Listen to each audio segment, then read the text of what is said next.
Ladies and gentlemen, I have great pleasure in taking part in the seminar on unity and progress of the country.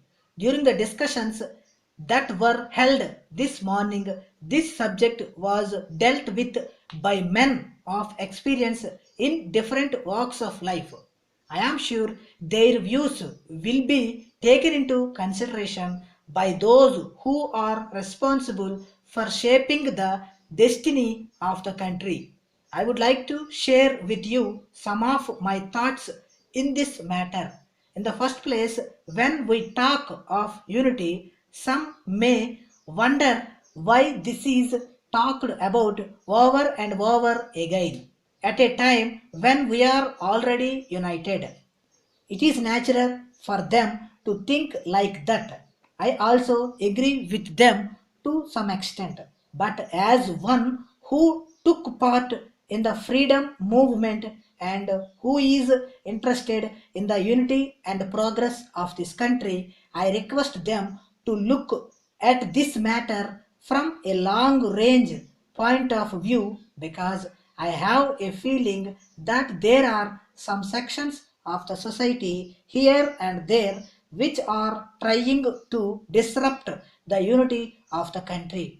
After India became independent, popular governments are functioning both at the center and in the states, and they are doing their best to meet the requirements of the people and to raise their standards of living by implementing a number of schemes.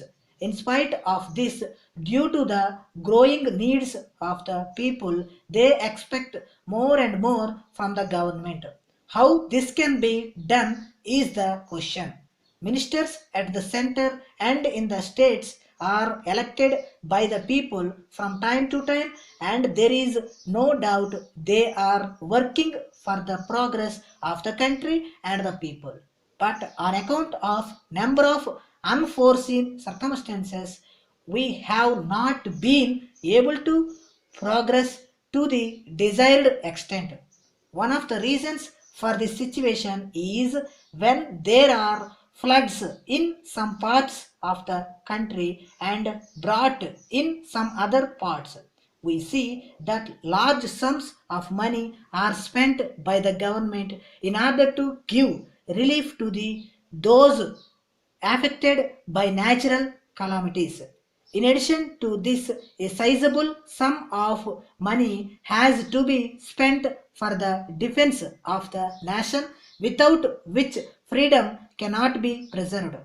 It is only after meeting these inevitable items of expenditure the revenues of the government have to be spent for other essential items. While doing so, it is very often seen that the available funds are not sufficient to meet the needs of the people, and there are grievances here and there. Taking into consideration these aspects, the government and the people have to work together to make the best use of the natural resources and increase the national wealth. For instance, in areas where there is irrigation facility, we must increase the production of food grains. In areas where there is scope for industrial development, suitable industries have to be started. It is only by such a determined effort the nation can progress.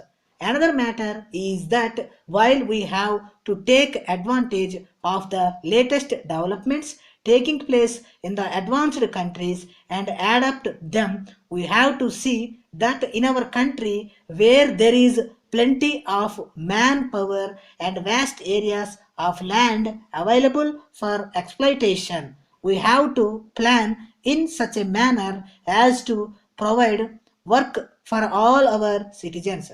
My view is that in a developing country, we cannot allow anyone to remain idle without doing some useful work or other, because only a nation which is active can progress.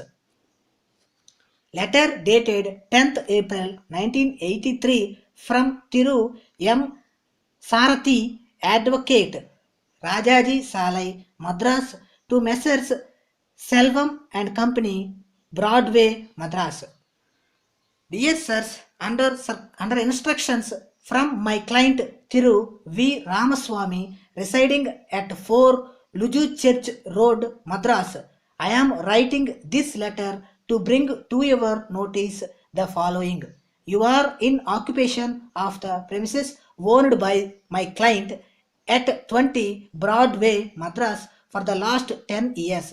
I have to point out that the period of lease had expired last year and my client wrote to you a number of letters requesting you to vacate and give vacant possession of the building as the same is required by him for the expansion of his house.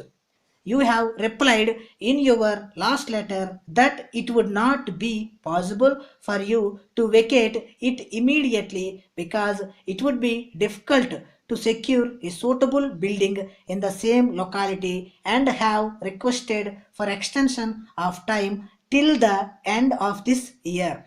As far as my client is concerned, the premises is required by him immediately as the building where he is at present running his business is required by its owner and therefore he has no other alternative than to get back his premises from you and shift his business to that place. I am to request you to appreciate the position of my client and vacate the premises within 3 months. Thanking you, yours faithfully.